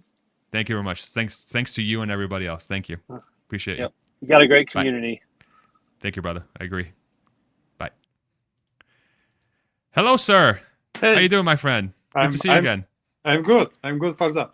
Well, first an idea. You know, I mean, I want to congratulate you with that. You know, whatever number you have subscribers, but Thank you. don't see you ready for that. What kind of T-shirt you are going to wear today? What kind of T-shirt? Yeah, it's There not you just it's not just a black T-shirt. I mean, come on, you have to celebrate it. You know. That's how I celebrate. I'm a very plain guy. Yeah. I was actually thinking about wearing like a really, what is this? What kind of shirt is that? More sake, more happy. There you go. See, I gotta take inspiration from you, man. First, yeah, I have inspiration from you. I mean, knowing like you, how to say, came to the country, you know, you sharing love and, you know, all your thoughts, bring people, you know, for next level and share, you know, all those great ideas. I really appreciate that. The question I have a friend, he have a Tesla Model Y, and he asked me if I would like to try it, you know, just for the first time. So what you would, as a first driver, you know, first time, what you would kind of, you know, some bullet points you will address, like what I have to, you know, think about when I'm entering the car and, you know.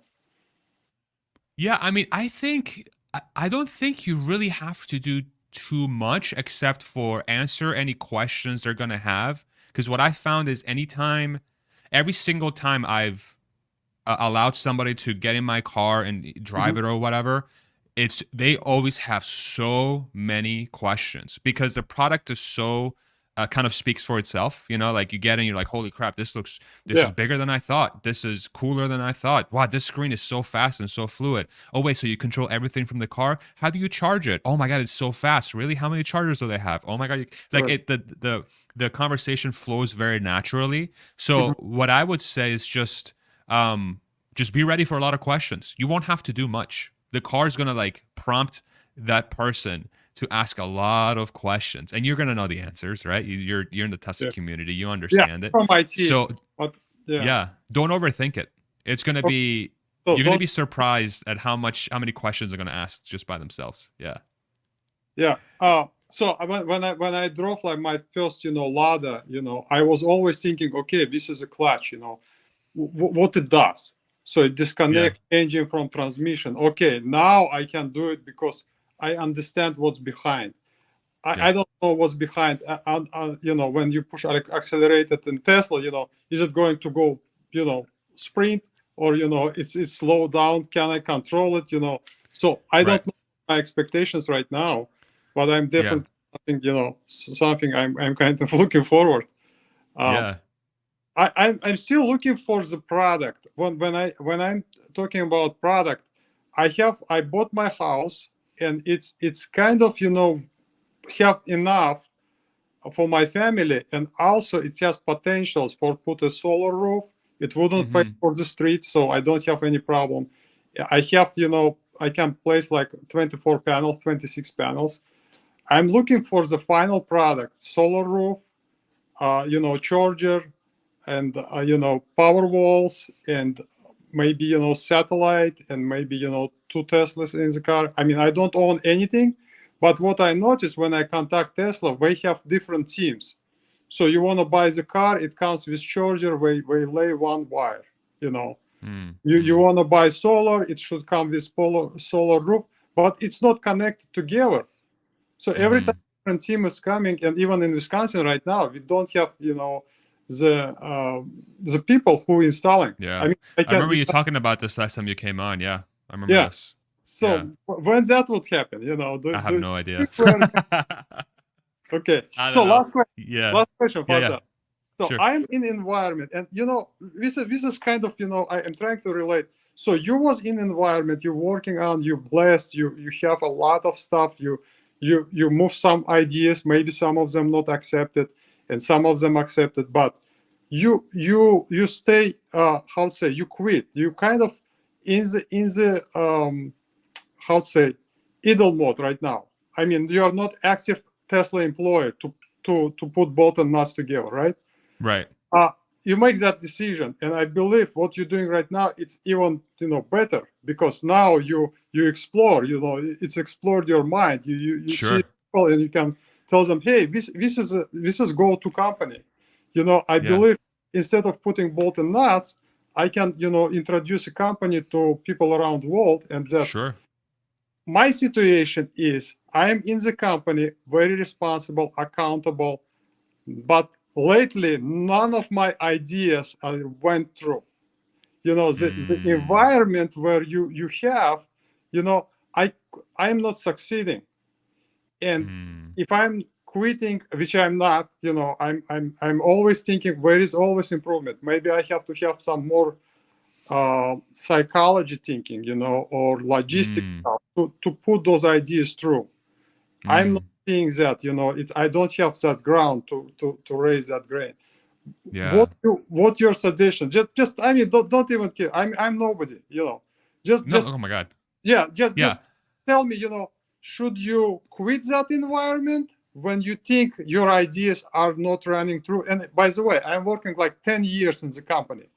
I know how stuff doesn't work, you know, go from that side. But, or you would still push toward, like, you know, I came from Russia, I just give up.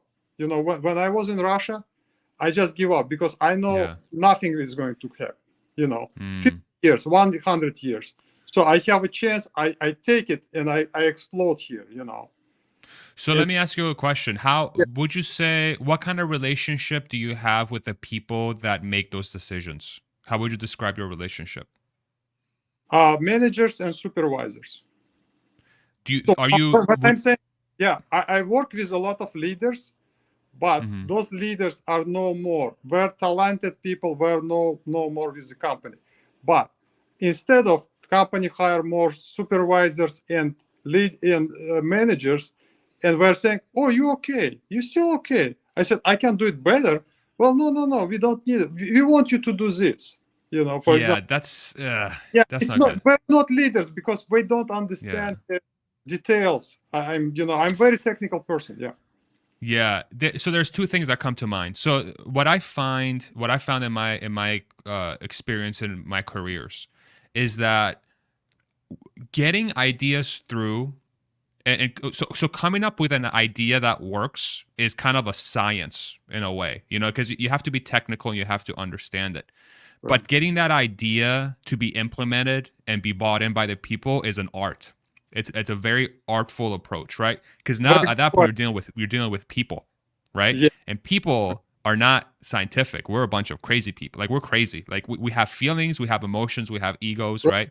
So what I find is that in an environment where the company or the people are not as say scientifically or technically savvy as, say, like a very high level technical company like, say, Tesla or something, where they give a lot of respect to the idea and the solution and they're willing to try it, then you have to become much more artful. You have to be much more on the side of creating relationships with the people that can put the decisions forward. Being able to talk to these people.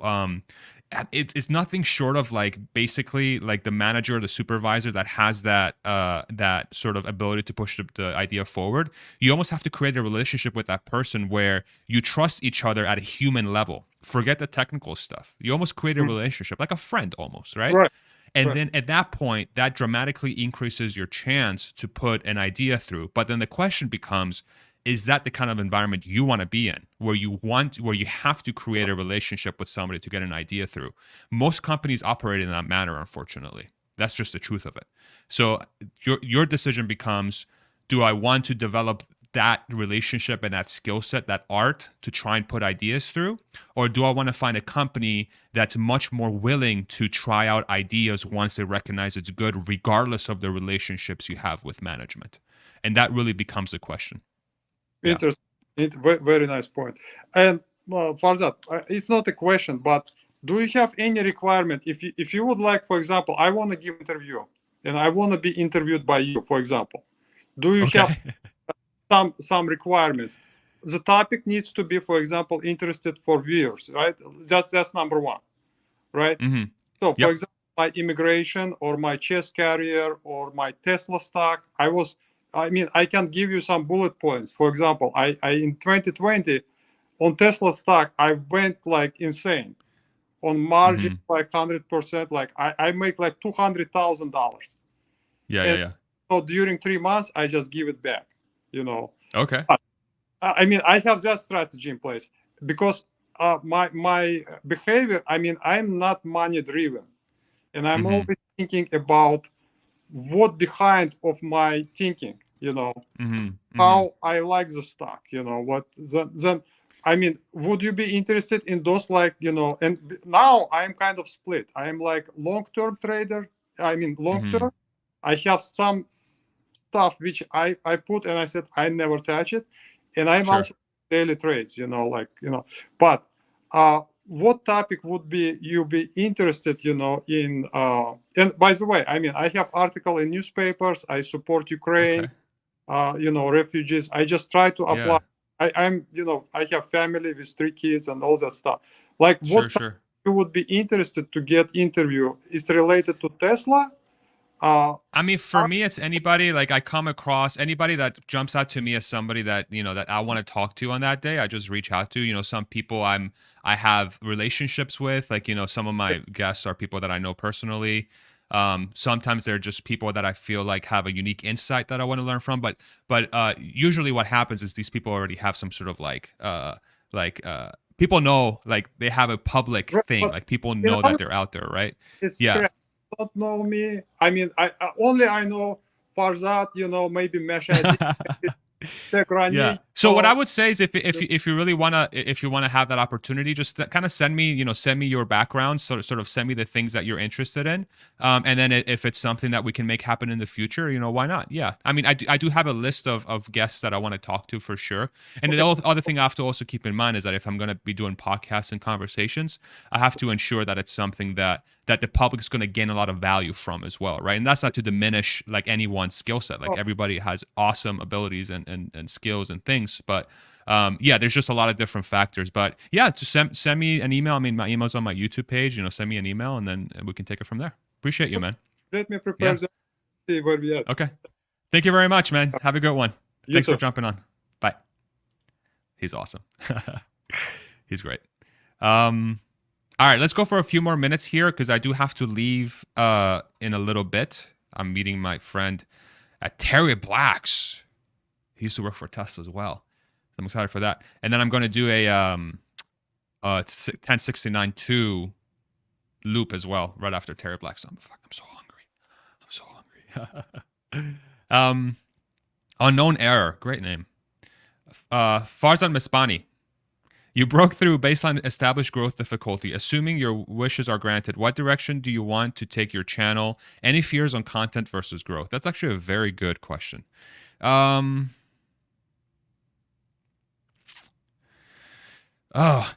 spoke about it a little bit before. I really think the ability. I think I have I really enjoy the conversations that I have with people, and to try and bring insights and maybe help people draw value from the conversations I have. And a lot of them are centered around Elon and Tesla and all those things, right? So I think for me, it's just focusing on bringing valuable conversations to the masses. And I try not to focus. That content versus growth question is a very good question, because YouTube oftentimes is not very kind to channels where they don't focus on the growth. You kind of become sidelined, right? So if you're somebody that really focuses on creating value and you want your stuff to be heard, forget the monetary aspect of it, but you want to create value for the world, then it's very, very important to also be able to package it in a way so that people want to see it, and that's titles and thumbnails. And what I found on the YouTube game is that unless you have a good way of crafting a title and thumbnail that gets people to click, it's very hard for you to have an audience on YouTube. The danger with that is that if you're trying to maximize clicks, you get into this whole clickbait game, right or wrong, where you got this, you see the face on the thumbnail, you know what I'm talking about, and the title, "This is the worst thing ever. Oh my God, I can't believe this happened. Breaking news, the worst thing in the world. I can't believe this happened." It naturally becomes that, right? So my biggest challenge has been to create the content that I want to create, that I feel brings the most value to people, while respecting that sort of, unspoken rule of trust between the viewer and the content creator, where I do not want to exploit or disrespect my viewer by creating a thumbnail or title that's just there for the sake of maximizing my growth, if that makes any sense. I want to approach this the right way. And I'm not saying that that's necessarily wrong, but the right way for me. And that's hard, because humans are fickle creatures. It's kind of hard to click. It's kind of hard not to click on certain things when you see it, So that's a long answer to your question, but I've been thinking about that a lot, and it's challenging. It's challenging, but I do bias towards content, and I try to grow in a way that's respectful of my viewership. So let me know if that answers your question. It's a hard one, man. Hey, Tony, you are, where'd you go? You were just moving around. Hello? I'm here. Oh, can you hear me is. now? Yes, sir, I can. So how's it going, man? Nice hat. it's going good. So I just had a quick story. It's kind of a bad beat story, but I think it's interesting. A good friend of mine from school, his farm is on the 5 freeway. It's one of the busiest freeways here in California, but it's like really, really rural part. And for years, his farm stand was the only establishment on this freeway exit, the only thing there. And I guess a couple of years ago, Tesla offered them like money to set up a supercharger at their farm stand. And what he told me, the offer was like $2,000 for a 10-year lease to put in 20 stalls. And his dad declined that. He thought it was kind of like low ball offer compared to what they could do with the land, say growing strawberries or something like that. So Tesla went and built that supercharger on the other side of the freeway on like a completely green field, dirt lot. And I stopped by that supercharger on Labor Day, and it was backed up, man. It's the first time I've been to a supercharger where I had to wait more than 5 minutes, because it's like 20 stalls and there were 8 people waiting in line there. And Tesla actually, they had, on holiday weekends, they had to hire parking lot attendants to direct traffic to make sure it doesn't get too crazy, and also to clean the restrooms, because they put in like a portable restroom in a trailer. So there was a guy who was there just cleaning the restrooms every 30 minutes. Yeah. And then, this is probably the second or third time I stopped by that supercharger. But it was the first time it was on a holiday weekend, so it was that busy. And this time there was a brand new gas station being built right next to that supercharger. And my buddy's farm stand, it's on the same exit, but it's still a 10, 12 minute walk to just walk across the overpass to go there. and it just like kind of made me think like, man, like there are a lot of interesting situations where superchargers can change land use and even real estate development. And I think that's going to be even bigger for megachargers because of megachargers bringing like truck drivers, until we have like FSD on trucks. But it's just an interesting sort of thing. A little bit of a bad beat story, but thought you'd find that interesting. No, that's super interesting. I mean, I think it opens up so many. If the supercharger dynamic in the long term is what's happening at that supercharger and a fair number of places in California, from what I hear, because it's so saturated with Teslas and the charging network, then that opens up an entirely new discussion around real estate and the possibilities of that around the supercharger network, right? So it's fascinating, and I think we're still early innings for that, because this is very much, I believe, still a sort of a specific places in California that are sort of undergoing this dynamic. Anywhere else that I drive around, like I'm Texas, sort of the Northeast and the Southeast, I've never had to wait for a supercharger ever. It's never an issue, but it does bring a fair number of people to those places. So once you reach this point where you have this mass of people that arrive that are trying to change their charge their cars, and you have this ton of land that's required to do that, and then the businesses that sort of develop around that become an entire new way of I don't know, just a new thing that's happening. It's fascinating. No, thank you for sharing that story. And long term, it's also a thought of like, there's also a strategy around which superchargers would eventually become robo-taxi hubs. Because, once a supercharger gets to the point where there's 100 or so like stations, you might as well just build a maintenance bay, for the long term, and then get some people working there to just clean and fix these cars or replace tires or whatever. And that's even more pronounced around megachargers, because any significantly large enough megacharger station could eventually just become a trailer swap station. You might as well just swap the trailers between the trucks while they're charging. It's fascinating stuff. And a cargo. Yeah. It opens a lot. It's it's crazy to think about, honestly, but yeah. Thank you, man. Appreciate you coming on and sharing that story. Take care. Take it easy. Yeah, you too, man. Bye. Awesome. Such a great community we have here, y'all. Thank you so much for the $2 super sticker. Unknown error. I hope that answer was helpful. All right, everybody. Oh, Rodman says he knows that charger. Okay. Yeah. That's funny.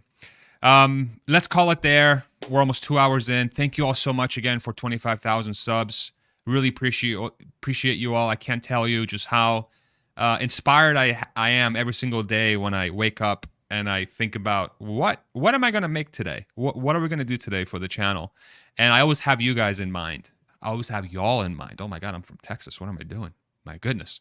I do.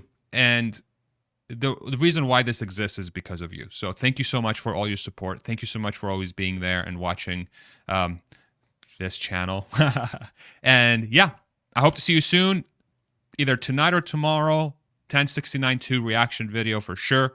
On my way down to meeting my friend today, or maybe on the way back, I'm gonna record a video for that release, and I'm excited to share that with everybody. Hopefully I'll get it out tonight. But thank you all so much for coming on. Love you guys. Have a great day. Mwah. I wish I could play guitar, but I don't have enough time, unfortunately. Next time. Take it easy, everybody. Peace out. Bye-bye. And broadcast.